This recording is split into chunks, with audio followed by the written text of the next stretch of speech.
G'day, Dan here checking in. So I wanted to shed a little bit of light on a bit more, I suppose, a backstory, how it connects to the present moment, and I suppose opportunities. I've been revisiting some stuff in regards to my past on the financial components. I've mentioned in a couple of my videos experience I had with taking a investment platform and technology I built public, an unlisted public company, but sort of wanted to go a little bit deeper into that and connect that back to some other stuff I've spoken about, which is like purpose and the reason that a project will exist in the first place, and why others would get involved with that, which then connects to a broader ecosystem. And I feel culture really, and community, and things actually coming to fruition, people, working together. And I still question and have thoughts about a transactional component in relationships with things I've thought about, but at the end of the day, that's a vision of mine in terms of what I'm going to explain, and it's just going to come to pass and fruition, I suppose, with the right people involved and a conversation with various people that it would resonate with and that have the skills to contribute to such a thing. So, to go back to it, the inspiration from the investment company, I worked as a stockbroker for a period, and just realised some things that were going on in the financial area, financial industry, and that, hang on, I'm just going to pull up here. I'm going to be playing some music soon with someone, but this is where you probably go, similar to what my family might have said, he's doing this, he's doing that, but ironically these things, in my opinion, all connect. So, what was I saying? So in regards to the stockbroking, and I realised, and I was working with some quite educated people, but I realised, on a macro, on a bigger scale, sort of things that were occurring. But then also I realised in environments I was working in that the client's best interests weren't always at heart, and there was opportunities that I saw for an individual to handle their own investments without having to rely so much on a third party, a broker, for example, or a funds manager that, we can all see with the profits and the old, it's not a healthy equation, if you ask me, with the little people and people getting their fair share of opportunity. So, that software that was built, and the other thing that was, I suppose, become an issue with that is the reality of emotion creeping in, and human, psychology and emotion when it comes to handling their own finances, and when it comes to sort of trading on the stock markets and financial markets, a lot of people actually would go about it, and it's funny how it links back to marketing as well, with not having a strategy and really honing in on that strategy and sticking to it. In marketing, it's more of a niche and who you're going to serve, but I want to focus on the investment side of things today, because in a sort of portfolio management, not protecting your capital with stop losses, and which is where you're only going to lose a certain amount if it does go wrong, because you can do all this work and think that you've got all the answers, and then it's something outside of control, or in the financial world, announcements or things will happen in the world that will affect that particular investment you've made. So, and if you don't have that protection in place, you might all of a sudden be down 50%, whatever on your capital, and need to hold that position until it comes good, if it ever comes good at all. Might continue going down, might have been, that's happened many times. And especially here in Australia, I suppose in the mining space, has been, leases that could be got, people could say they're doing things, but they could just have a pitchfork and a wheelbarrow on that bit of land and announce that they've done things or found certain things. It's just a bit of dirt on the ground or nothing at all. So there's been certain things like that go on, where if you're not really attuned and onto it and have that information, then things can come unstuck. So we developed a broader platform. It was expanding into Fin Exchange and had other things at that time as well. And I'm as cryptos were sort of coming up, but on that I did refrain from getting too involved. I've been there on the sort of surface, on the outskirts of certain things, like when Bitcoin was at $500. That was when I was having some fairly significant epiphanies in regards to technology and where the world was going. And that was after the investment company had actually fallen over due to, I suppose, some distractions and decisions I made with those distractions, but then also the wrong type of financial partner that sort of just pulled out inadvertently, and had to pack up the office and try to turn it around on my own when no one was there, basically, which I persisted with. But anyway, that was at the time where you may be familiar with the words ICO, initial coin offerings, and there wasn't many of those that actually continued on. There was a lot of people that lost money, a lot of scammers, basically. And I had a role after that investment company that was in regards to the technology to visible internet or cybersafe. So correlated with what I was viewing with technology and whatnot, and there was capital required for that, where an ICO or potential with crypto doing it more as memberships or that type of funding was an option that we were exploring, but didn't go down. And there was, like I say, plenty of reasons for that, but one was just the general merit and what was going on. But it was at that time that it led to things like research with what I looked at with generative design on the jewelry e-commerce that I've mentioned in other videos. Like, it's literally a license to print money with that sort of e-commerce, automated, no stock, something you can control, which was completely separate to investments. Something that people could do now. But I suppose where that all connects back to the investment side of things is where it came to, what's the reason to get involved with the project, with all this opportunity to just make money? And money is needed, don't get me wrong. I've really worked on that view and mindset of relationship with money and wealth and how it can be used for good. There's plenty that don't necessarily, in, say, what I mentioned before, the financial industry with their profits and whatnot, but I still have had hope and faith that there's opportunities there for individuals, for grassroots sort of projects and people to get that support. And particularly, not just the ICO, but in the startup space, it's been very difficult and a lot of barrier to entry, I suppose, for an entrepreneur, whether purpose-driven or not, to push through certain barriers in terms of all these things that you got to learn, all the different relationships and people you got to bring into that project and that team. So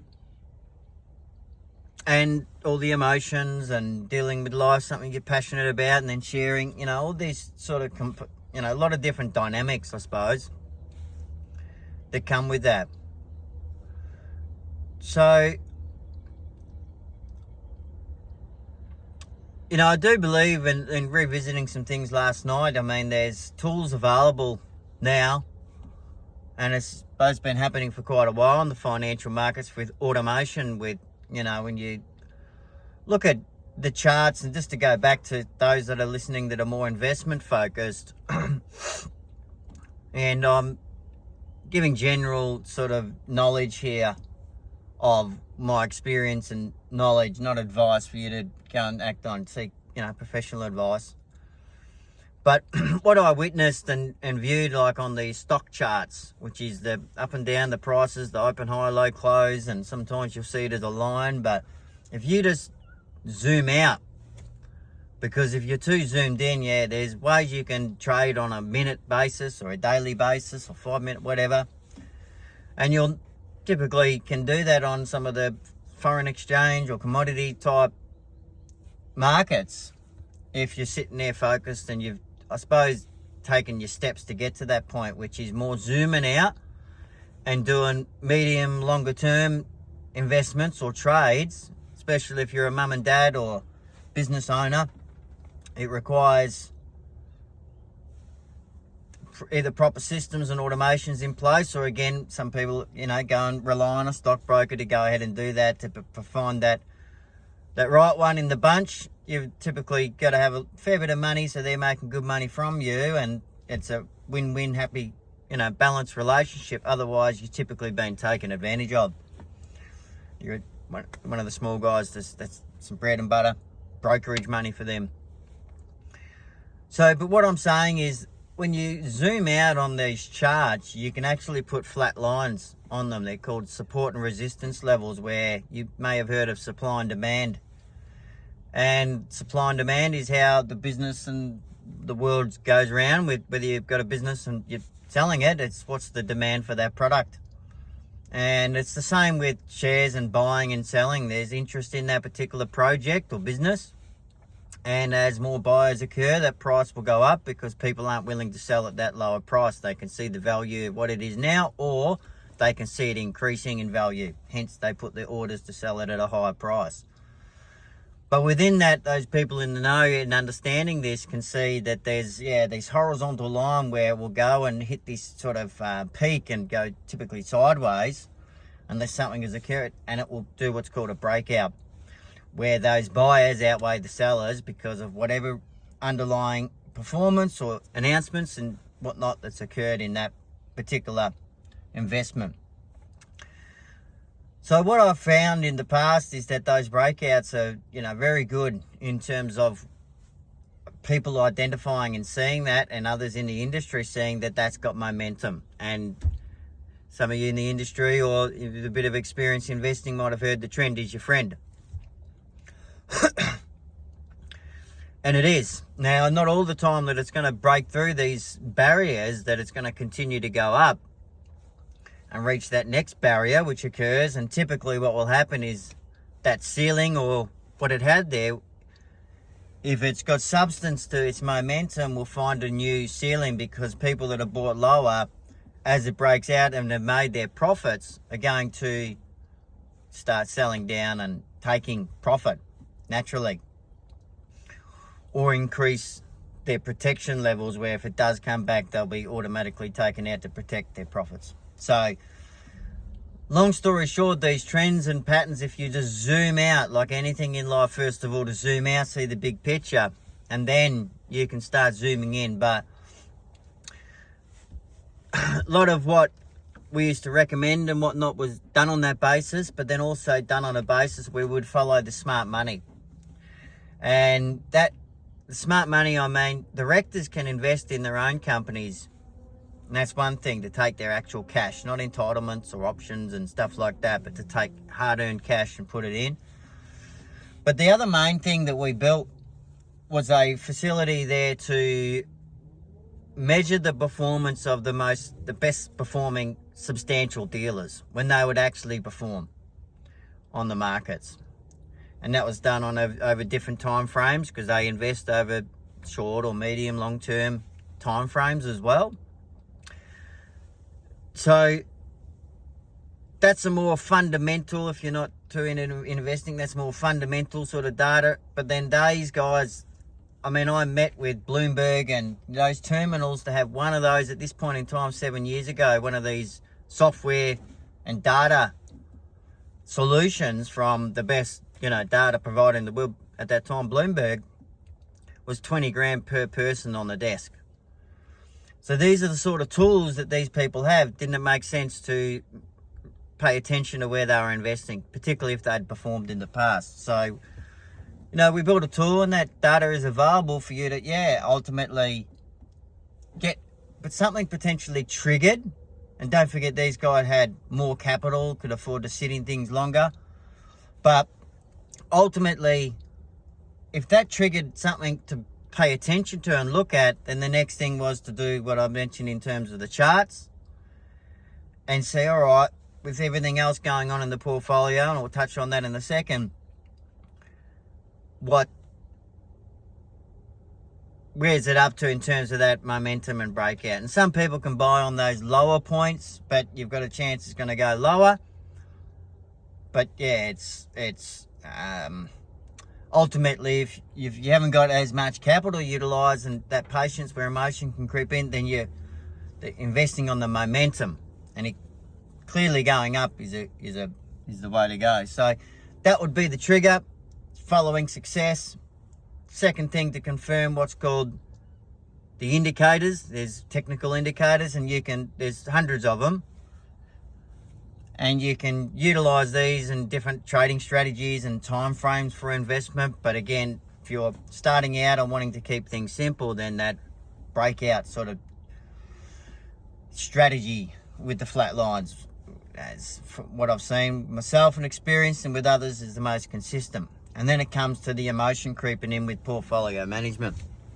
Not always it's going to go up. So we developed a system, very simple, where you'd only have it, and on the stock market, based on price brackets because as it's, lower price, say under 50 cents, if it goes from 50 cents to $5.50, then that's 10%. That can happen in a couple of days.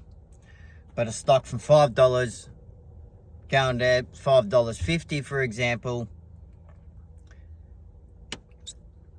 it can happen in a couple of days, not definitely, but typically it's going to take that little bit longer, and you need more money in it, in those type of trades, for it to be sort of worthwhile when you're considering patience and making that capital work at its most optimal sort of point.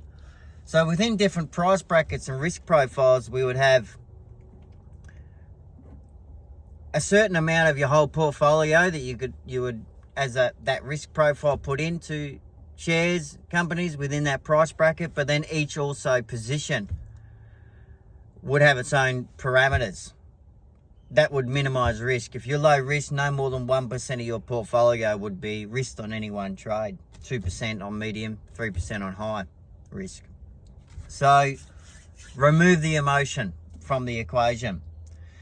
Now, to move past that, and just the ability, when you have a system like this and automation that's available with AI to then generate, wealth and returns on capital, and then we start to switch to where I've, in my journey, have gone with the purpose behind a project and linking that to the pathway for a purpose-driven entrepreneur or someone that's starting up an idea to not have to deal with the things I had to deal with personally in the past.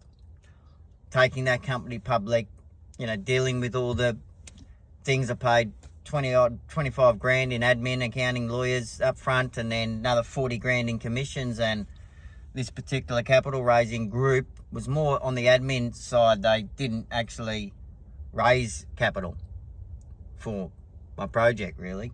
Or they did, one investor. Well, the two problems came from them, I must say. So the rest I had to deal with myself. Lucky we were in the investment financial space with our product. So coming back to it now, what I see in going back to sort of culture and community as well is, and grassroots needs. I mean, every community has needs for certain projects and solutions that definitely can be profitable and make money. There's that balance in commercialization of a project. But yeah, I personally, feel with the marketing components that I feel can be available, and they're proven methods in terms of using the knowledge business to build a community and build a core team to support the reason that project or solution is being built. There's people that resonate with that. There's experts out there that have particular expertise that may have been in that industry for all their life, 10, 20 years, and have that skill set that, is required to see that project having success, and for other people to see that it's got merit, it's got the right people involved, and it's worth either taking that risk on if it's that part of their portfolio and in that risk profile, or it's fairly solid. So that's where things in my mind have connected with the community building and the marketing, and then from a broader perspective, moving past, ourselves as an individual, the working groups with people in these different industries and skill sets coming together as wisdom holders. And this is where my passion's also been with, culture and working with Indigenous and seeing some of the fundamental aspects of our living and things being lost that I don't think is a really good thing for humanity to lose. Some certain languages and ways of life, connecting with the world and nature. Caring for each other and, respecting our elders and taking that time to be able to listen and, not just an information source, but from people that have been there and done it. So that's why, you'll see in some of the stuff I've done in the past, those group interviews and whatnot, these people, there's models out there to be able to reward that contribution. And it doesn't always have to be that. People are typically quite willing and open to talk about themselves and their experiences in an interview where you'll be learning and educating your audience, which will build community to buy your product, to buy your solution. And that's a great way to start, even if you're building something much bigger and broader in terms of a business and a project or a solution. There's monetization to build on that foundational aspect of what you're building through the information business, through group sort of masterminds where you bring in these different domain experts, and it also opens up the door for project collaborations and to not just do that one thing, or you might be in a certain industry, but you're envisioning certain ways that you can work with people and expand on what you do from a foundation, which many organisations and people have done, of course. So that model I sort of learnt and have done interviews on for more peer-to-peer, and that happened from going back from the ICOs and looking at NFTs and, being involved with the metaverse, being involved with rooms like, they used to call it there was the coach of coaches, there was Mark Anthony Bates, Grant Cardone, there was JT, for all these people where, in partnership when I was there with Buckshot with Unified Purpose Global, I was learning a lot from these coaches, and even before then learnt and seen a lot with people that are in the industry I've mentioned in other videos. There is proven methods and ways for you to build that community for free. Initially doing it organically, but then through paid advertising, where on the automated and informational knowledge business that can help build that community, you're explaining those repetitive things, you're actually monetizing while you're giving value and doing what's called a break-even sales funnel, where you can spend $1,000 on Monday on Facebook or whatever paid ads, and through your automated front-end process give value but also break even, and ideally you're profiting where you've got a good profit margin on it automated, where anything else that they then get involved with is profit. It's all profit. And then that allows you to demonstrate to any potential venture capital or any group or any financial support that you're fine, you're confident, you've got momentum. Whether they come on and support or not it's their opportunity. It's not the other way around. The shoe's on the other foot, because typically in the space, along with that barriers to entry and all that stuff you've got to overcome and get through, there's then organisations out there specifically to find opportunities to take over, either friendly or hostile, where your baby, what you create, can get taken off you, which is not what you want, I'm sure. Otherwise, why are you doing it in the first place? Apart from, it wanting to be out there and be a solution, but what if someone gets their hands on it and changes the solution because they were competition, or they were doing something else that your business may have affected their business, their projects? So,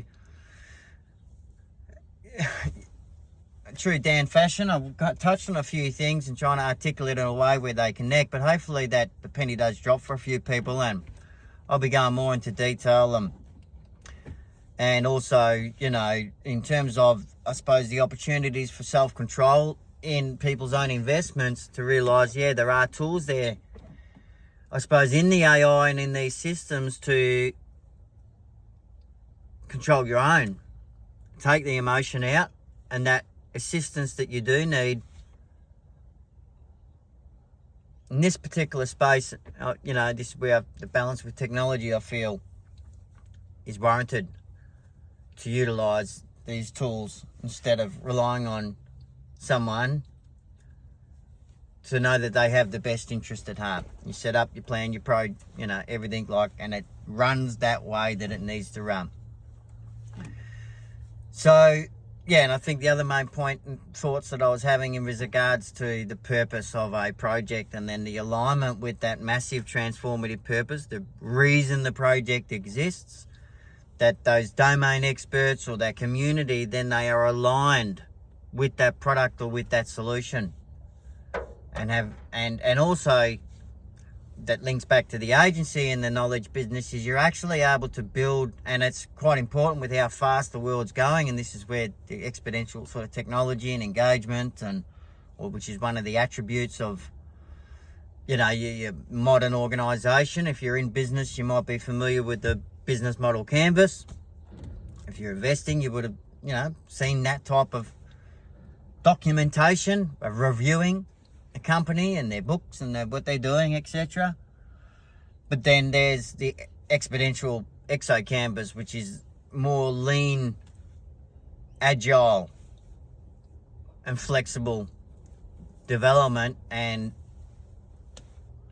projects moving forward. So what I was saying is that the community side of things, by having that and having that foundation of knowledge business masterminds, different people that come into a core, working more collaboratively and attributing for the time and contributions that are made, that gets put into what is on a typical listed company, a ledger, a share registry of shareholders. Shareholders typically most of the time being contributors, but some directors, they get options and entitlements and all that sort of stuff. But, there's methods and ways to, do this in a new world. And when it comes to that community, like I say, and what I was saying with the marketing and what's really usually worked best, to go back to where I started with the strategy and taking emotion out in picking your niche and who you're going to serve and help, is you can ask them, what are the major problems that you're experiencing with this, and utilize that feedback and knowledge to then give them exactly what they asked for. And whether that's through information, a product, or a broader, bigger project that's going to, be a software tool or whatever it may be, for a fact you're delivering what they want. because they told you. So I'll do a bit of a transcript on this and refine it and the key points so you can skip through, reverse back, and then hone in on my messaging and try to isolate some of these videos a bit more. But I do feel that, you know, these things and how they connect, I'm improving upon for people to be able to understand and see how things connect, and then some of these tools becoming available to be able to act on them yourself. But definitely when it comes to the mindset phase of, you know, the Future You program and really getting clear with your North Star and know what's really driving you, going back in your past with your passions and, you know, your true purpose and your own epiphanies, and realizing that with a focus on that initial community building and an info product, which is going to be a step-by-step process with where you're at now, a desired result that you can envisage. And even if you don't have all the answers, like I say, there's experts, people that probably have those answers. They will. And you can produce content. Content is king, as they say. And that content can be utilized either through your own organic means, the paid, or through collaboration, doing things with people that have an existing audience. Those experts or business themselves might find that you can generate traffic or people to your community in that way as well, on a shared and mutual agreement and arrangement. I think that's enough for this video, and I look forward to catching up soon. I may be detaching some of the music, my creativity components to this channel, but that's a purpose and passion of mine to express myself, and I've always felt that that would help connect. But again, I want to have this honed in, focused approach. I might disconnect these channels, but going to be playing some music shortly, expressing some of these things in a way where they can be a bit more relatable and have some fun at the same time. So hopefully everyone here listening's had a good day, good last weeks, and you're pursuing and persevering through any challenges that you have, maintaining faith and hope in yourself and in others. And look forward to communicating and hearing anyone's comments, seeing your engagement, and providing any value. If you've got any questions on this, let me know, and look forward to seeing you all soon. Cheers. Bye-bye.